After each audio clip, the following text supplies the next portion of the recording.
성도 여러분, 안녕하세요. 오늘도 말씀의 은혜를 수미하는 저와 여러분 되길 주님의 이름으로 축원드립니다. 우리 계속해서 요한복음 여행 떠나고 있습니다. 우리 어제 5장 전반부의 내용을 함께 좀 기억해 보도록 할게요. 우리 5장의 전반부에는 예수님의 세 번째 기적이었던 베데스다가 연못이라는 곳에서 38년 된 병자를 고치심, 그리고 그 병자를 고쳤던 날이 하필 안식일이었기 때문에 이 안식일에 병을 고쳤다. 안식일에 그 병자가 이 자리를 들고 일어났다. 즉 안식일을 어겼다 하여 유대인들과 예수님 사이에 이 논쟁이, 이 갈등이 일어났던 이 모습들을 함께 보았습니다. 그 모습들을 통해 우리가 세 가지 은혜들을 나눴는데요. 첫 번째는 뭐냐?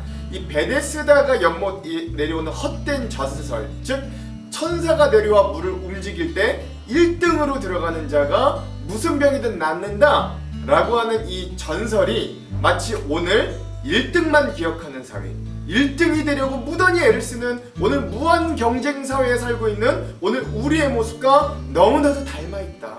오늘 그 안에서 얼굴이 일그러져 1등으로 그 물에 들어가기 위해 병자임에도 불구하고 애쓰고 힘쓰는, 그러나 결국 1등이 되지 못해 병이 낫지 못해 낙마하고 절망하는 이 38년 된 병자를 비롯한 그 베데스다가 연못에 있는 수많은 병자들의 모습이 오늘 경쟁사회에 지치고 낙오되고 낙담한, 1등이 되지 못해 승리하지 못해 성공을 거머쥐지 못해 불만족 가운데, 아픔 가운데, 병듦 가운데 있는 우리의 모습과 비슷하다 라고 하는 오늘 우리의 모습을 이 38년 된 병자와 베데스다가 연못이라는 이 경쟁사회에 한번 적용해 보기도 했고요. 두 번째, 그럼에도 불구하고 그곳에 직접 찾아오신 예수님은 그 38년 된 병자에게 내가 낫고 싶느냐, 내가 낫고 싶으냐 물어보았고, 또한 그에게 일어나 너의 자리를 들고 가라 라고 회복을 명하셨던 그 주님의 말씀을 통해 꼭 1등이 아니어도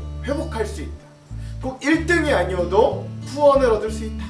꼭 1등이 아니어도, 세상적으로 성공 못 얻어도 주님 안에 너의 인생은 의미 있고 가치 있고 하나님께서 기억하여 주시는 귀한 구원받은 존재가 될 수 있다 라고 하는 주님의 위로를 오늘 우리도 얻을 수 있어야 된다. 그 진정한 회복을 우리가 성취할 수 있어야 된다. 이게 우리 두 번째 어제 나눴고요. 마지막 세 번째, 그럼에도 불구하고 그런 놀라운 기적의 사건에도 유대인들은 이 38년 된 병자가 고쳐진 것에 집중하는 게 아니라 그걸 안식일에 행하였다고, 율법을 어겼다고 와서 딴지를 걸고 또 그것에 대해서 예수님과 부딪히고 갈등하는 모습을 보면서 그들이 이제 그 자기들의 기득권, 이 자기들이 그동안 가지고 있던 이 체제, 질서를 무너뜨리지 않기 위해 그렇게 발악하는 거거든요. 즉 세상의 힘으로 그 예수님의 기적, 예수님을 향한 믿음을 부정하려고 하지만, 그러나 그것으로도 부정할 수 없는, 세상의 힘으로도 부정할 수 없는 진정한 우리의 인생의 회복자 되신 예수 그리스도를 우리가 기억해야 된다. 왜? 이 38년 된 병자가 결국 이렇게 고백하잖아요. 나를 고치신 분, 38년 된 병, 그 누구도 고칠 수 없고 아무도 나를 1등으로 베데스다 연못에 보내주지 않았지만 나를 회복해 주신 분은 예수입니다. 나사렛에서 오신 저 예수 그리스도입니다 라고 그 고백했던 병자의 고백을 통해 역시 우리의 인생을 진정 회복시켜 줄 건 세상이라는 베데스다 연못이 아니라 1등하면 성공하는 그곳이 아니라 오늘 우리를 알아주시고 위로하시고 진정 회복케 해주시는 예수 그리스도, 오늘 우리의 진정한 회복자 되시고 우리의 인생을 다시금 일으켜 주시는 분이시다 라고 하는 걸 우리가 잊어서는 안 된다. 우리가 어제 이 요한복음에 나타나는 세 번째 기적인 38년 된 병자를 고치신 그 이야기를 통해 우리 5장의 전반부 은혜들을 나누었습니다. 기억나실 거예요. 자, 오늘은 거기에 이어서 요한복음 5-2의 시간입니다. 성자 예수님의 사역과 기적 9번째 시간이고요. 분량은 남은 5장의 후반부 5장 19절에서 47절까지의 말씀입니다. 제목을 짓자면 예수님이 그리스도, 즉 구원자 되심의 증거들이라고 하겠습니다. 오늘 말씀은 좀 길기도 하고 약간 어려울 수 있습니다. 왜냐면 예수님 본인이 내가 왜 그리스도인가, 내가 어떻게 구원자가 되는가를 스스로 변론하고 증명하시는 그 말씀의 부분들이기 때문에 그래요. 그래서 예수님이 그리스도, 구원자 되신 증거들이 많이 등장하는데 오늘 제목이 거기에 따라 이렇게 지어졌다는 것도 여러분 아시면 되겠습니다. 자, 그럼 내용과 주안점을 들어가기 전에 두 가지 맥을 한번 짚어보고 방향에 따라 가보도록 할게요.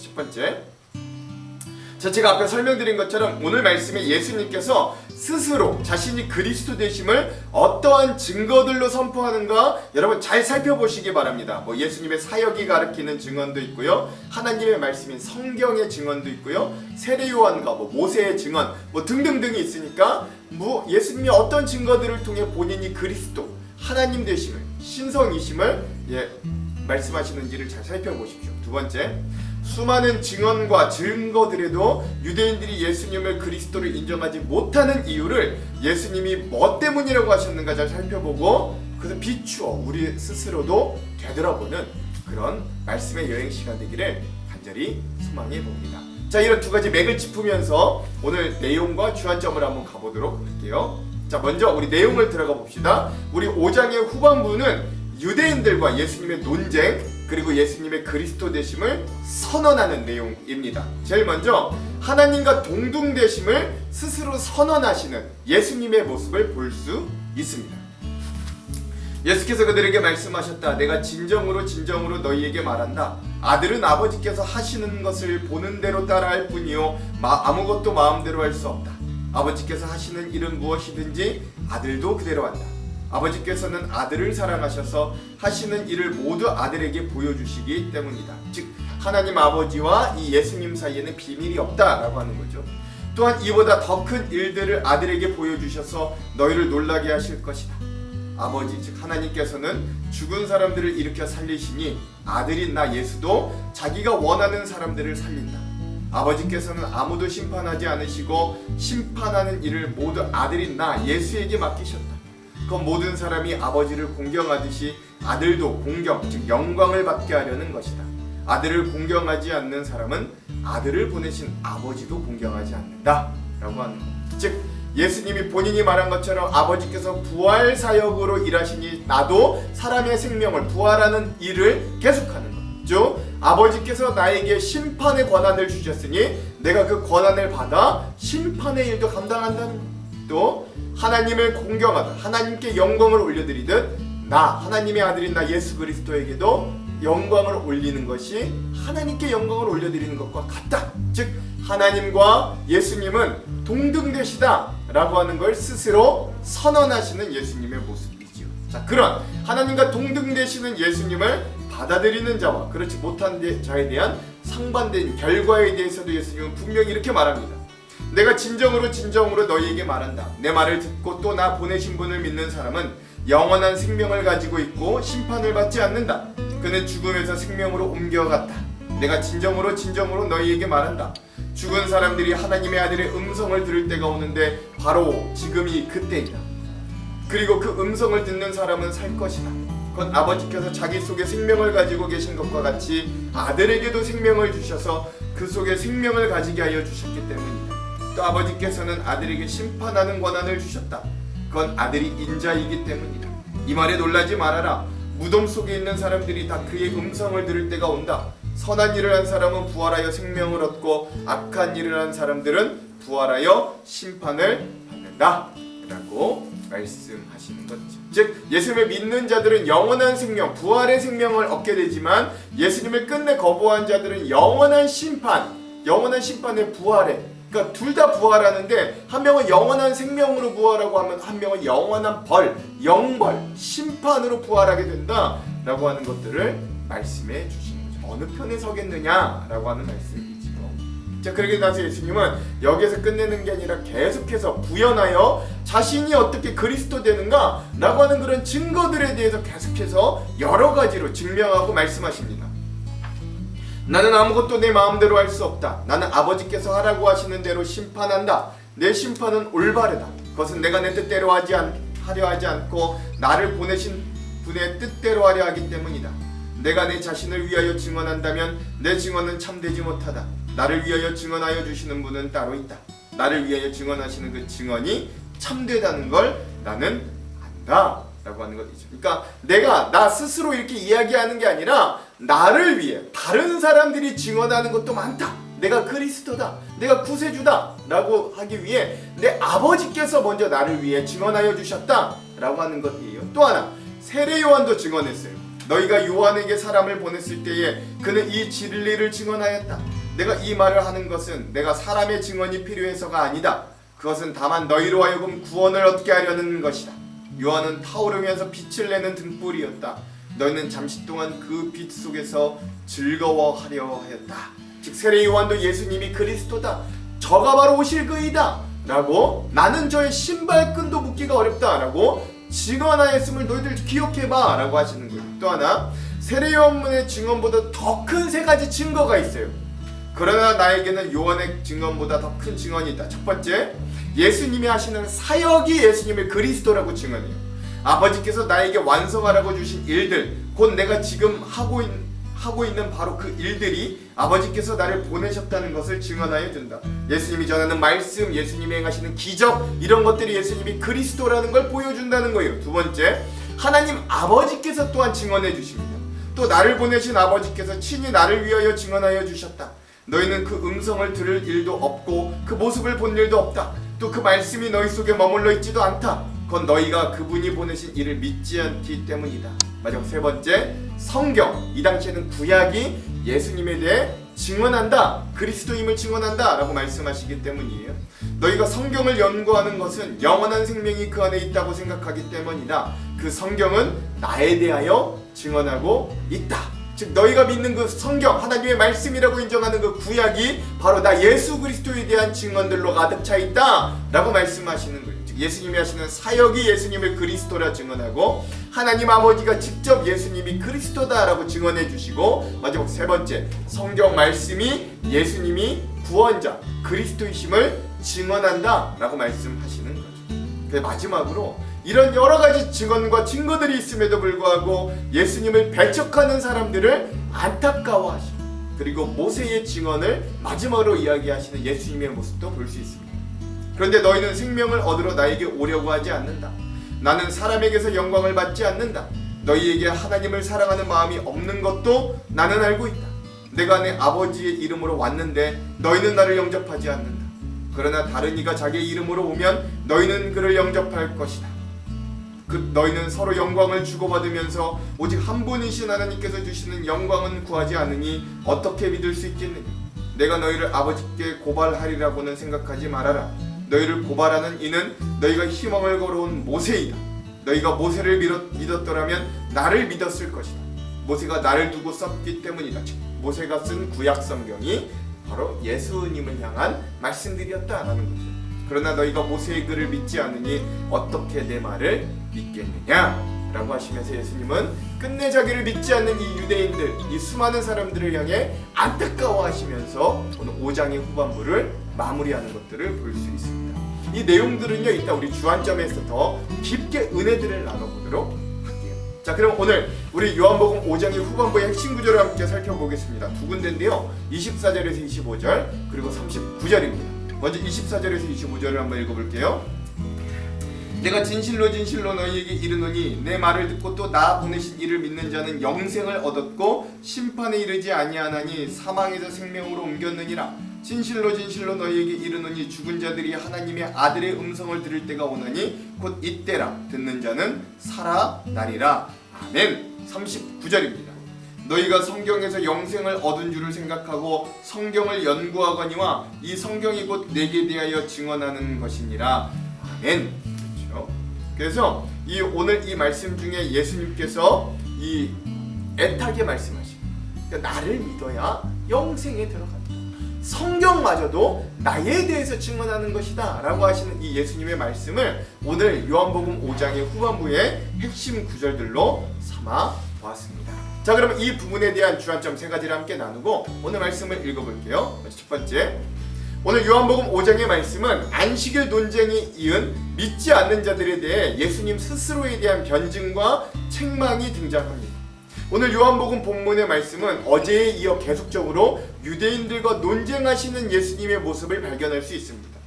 유대인들은 안식일을 범한 것은 물론이고 하나님을 자기의 친아버지라고 칭하면서 하나님이 일하시니 나도 일한다고 하는 말씀에 따라 예수님을 죽이기로 작정하기에 이릅니다. 오늘 5장의 18절 말씀. 유대인들이 이로 말미암아 더욱 예수를 죽이고자 하니 이는 안식일을 범할 뿐만 아니라 하나님을 자기의 친아버지라 하여 자기를 하나님과 동등으로 삼으심이로라. 아멘. 그렇죠. 이러한 상황에서 예수님은 성난 유대인들을 향해 더 이상 피하지 않으시고 하나님과 자신과의 관계가 어떤 관계인가를 더욱 명확하게 말씀하십니다.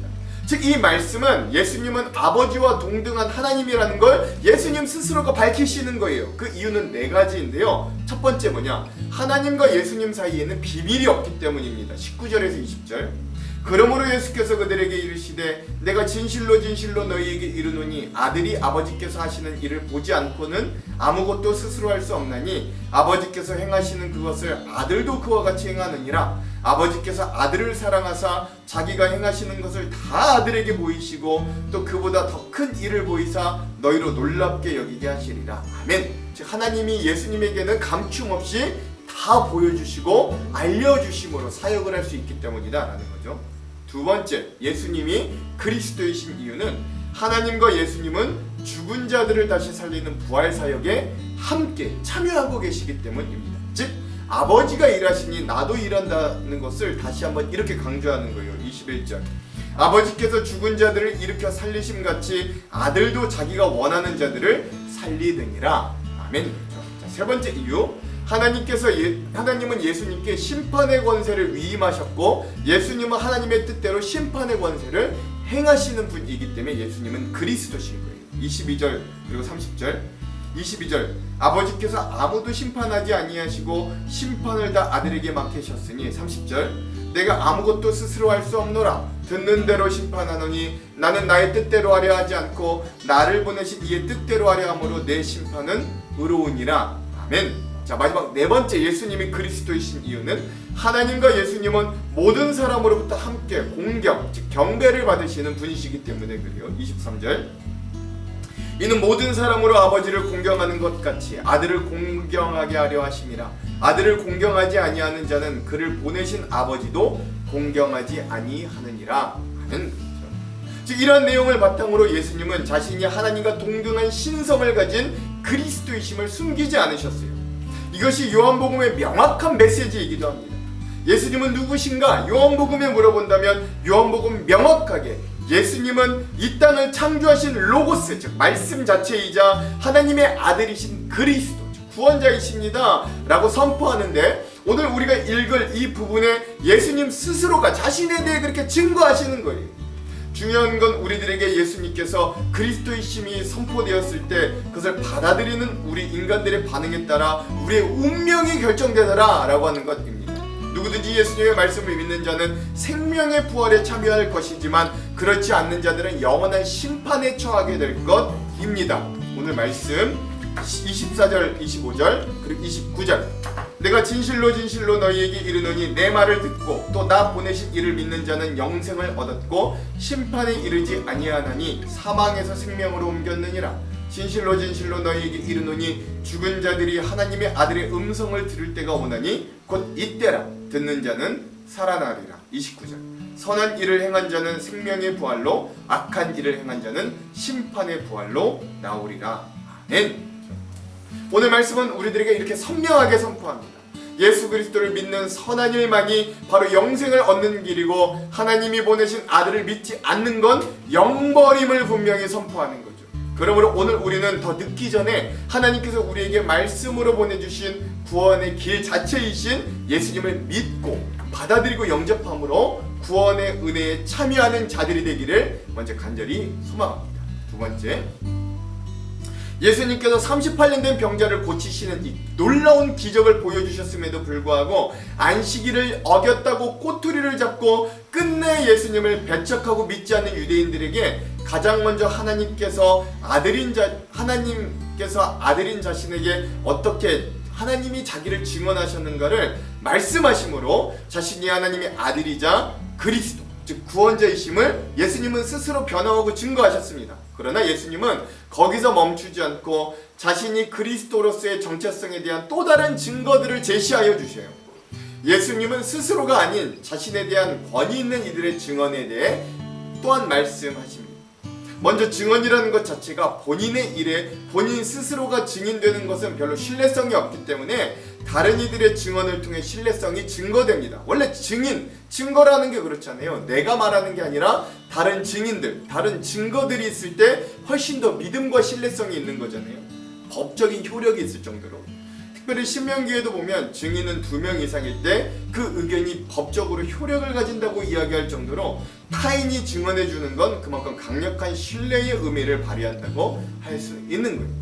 그래서 예수님은 나에 대하여 증언하는 이들이 따로 있었다라고 이야기합니다. 31절 32절 내가 만일 나를 위하여 증언하면 내 증언은 참되지 아니하되 나를 위하여 증언하는 이가 따로 있으니 나를 위하여 증언하시는 그 증언이 참인 줄 아노라. 아멘. 그렇죠. 가장 먼저 예수님은 세례 요한의 증언을 이야기합니다. 33절에 35절 너희가 요한에게 사람을 보내매 요한이 진리에 대해 증언하였느니라.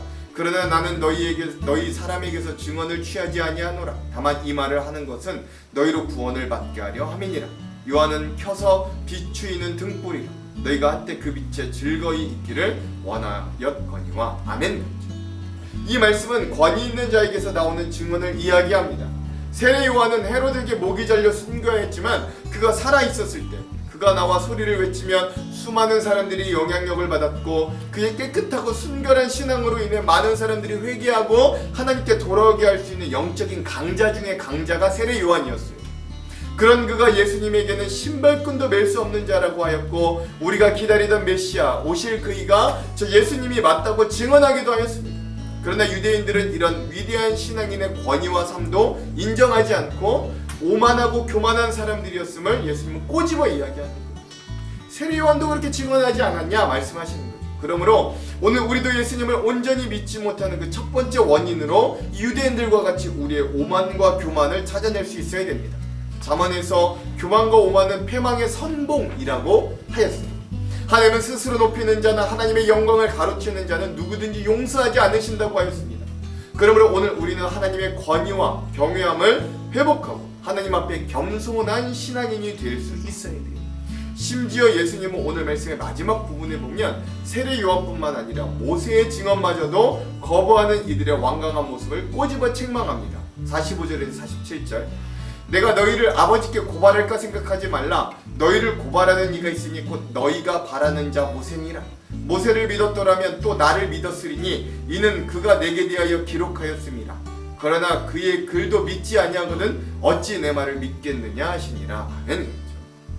여러분 모세는 이 당시 유대인들과 바리새인들에게는 정신적인 지주나 마찬가지였고 율법의 아버지였어요. 유대교에서 율법은 생명과도 같은 것이었기 때문에 거의 모세가 이 유대교의 창시자라고 봐도 무방할 정도로 사람들은 모세를 존경하였습니다. 그러나 문제는 이 유대인들은 사실 율법의 진정한 의미도 모르면서 율법의 행위만을 강조하여 사람들을 억압하고 정죄하기에 바빴습니다. 그러니 예수님은 너희가 모세도 안 믿으면서 나를 어찌 믿겠느냐라고 반문하시는 거예요. 즉 진짜 율법은 온전히 행치도 못하는 존재이면서 어찌 구원은 받겠느냐라고 이야기하시는 것이죠. 오늘 우리 자신의 존재 인식에 대하여 그들은 무지하였어요. 행위로 완전해질 수 없는 우리의 연약함과 죄악됨을 이 유대인들은 인지하지 못하는 우를 범하였습니다. 그러므로 오늘 우리도 예수님을 온전히 믿지 못하는 그 두 번째 원인으로 우리의 무지함과 어리석음을 찾아낼 수 있어요. 첫 번째는 교만, 오만함이 예수님께 나아가지 못하였다면 두 번째는 우리의 교만과 무지가 예수님께 나아가지 못하게 막는 거예요. 호세아 선지자는 호세아 선지자 당시 이스라엘 백성들에게 이렇게 외쳤어요. 우리가 여호와를 알자, 힘써 알자라고 말입니다. 하나님의 뜻을 온전히 알아야 온전히 행할 수도 있는 거예요. 그저 우리가 하나님의 뜻을 머리로만 알려고 한다면 그건 오히려 우리의 신앙을 무지와 맹신과 행위로만 이끌 수 있음을 여러분 꼭 기억하시기 바랍니다. 그러므로 오늘 우리가 하나님을 아는데 힘을 다할 수 있기를 원하는 거예요. 말씀 자체이신 예수님을 받아들여 오늘 우리에게 주어지는 이 말씀의 메시지가 뿔송이와 같이 달게 들릴 수 있는 오늘 우리가 됩니다. 그렇게 예수님을 받아들일 수 있는 마음이 있기를 먼저 또한 간절히 소망합니다. 마지막 세 번째, 오늘 예수님께서 자기 자신에 대한 증언 중에 가장 중요한 핵심 포인트는 바로 말씀이 증언하는 분이 바로 예수님 본인이라는 부분이에요. 예수님 당시의 성경은 구약밖에 있지 않았습니다. 지금은 구약과 신약이 다 있지만 예수님 때의 성경은 구약이었어요. 그러니 성경은 구약을 말하는 것인데 39절 말씀에 보면 예수님은 이렇게 말씀하세요. 너희가 성경에서 영생을 얻는 줄 생각하고 성경을 연구하거니와 이 성경이 곧 내게 대하여 증언하는 것이니라. 아멘. 이 성경이 나 예수에 대해 증언한다. 구약이 나 예수에 대해 증언한다라고 말씀하시는 거예요. 이것은 실로 놀라운 선포이기도 합니다. 그리고 오늘 우리가 모든 구약의 말씀이 예수님에 대한 예표라고 선포할 수 있는 근거가 바로 이 말씀이기도 한 거예요. 예수님은 모든 성경이 자신을 가리키나 너희 유대인들 선민이라 자부하는 너희들은 말씀을 세상 어느 민족보다 많이 듣고 많이 보고 많이 암송하는 너희들은 정작 그 말씀이 가리키는 그리스도 된 나 예수는 보지 못한다고 책망하시는 겁니다. 그리고 그 이유는 명확해요. 그들이 말씀을 많이 읽고 듣고 보았음에도 불구하고 정말 구원자 그리스도 되신 예수님은 발견하지 못하는 이유가 분명합니다. 42절. 다만 하나님을 사랑하는 것이 너희 속에 없음을 알았노라. 아멘. 그렇죠. 즉 이 유대인들 그들의 마음에 하나님을 진정 사랑하는 마음이 없었기 때문에 율법으로 밥은 벌어먹고 율법으로 세상 지위를 가지고 율법을 가지고 다른 사람을 지배하는 힘은 가졌는데 그 율법을 주신 하나님을 진정으로 사랑하는 마음은 너희 가운데 없다. 이것이 유대인들의 폐부를 찌르는 송곳과 같은 책망의 말씀이었습니다. 사랑하는 성도 여러분, 오늘 우리들에게도 이 진심이 있습니까? 하나님을 사랑하는 마음이 있습니까? 오늘 우리 현대 기독교인들 중에선 풍부한 성경 지식과 폭넓은 신학적인 지식을 소유하고 있으면서도 정작 그 모든 지식의 핵심이라고 할 수 있는 예수 그리스도에 대한 믿음이 없다면 오히려 그가 가지고 있는 성경 지식과 오래된 교회 생활의 경험은 자신을 구원에 이르기보다는 남을 정죄하고 자기 자신도 율법의 행위에 올가매는 덫이 되고 말 것입니다.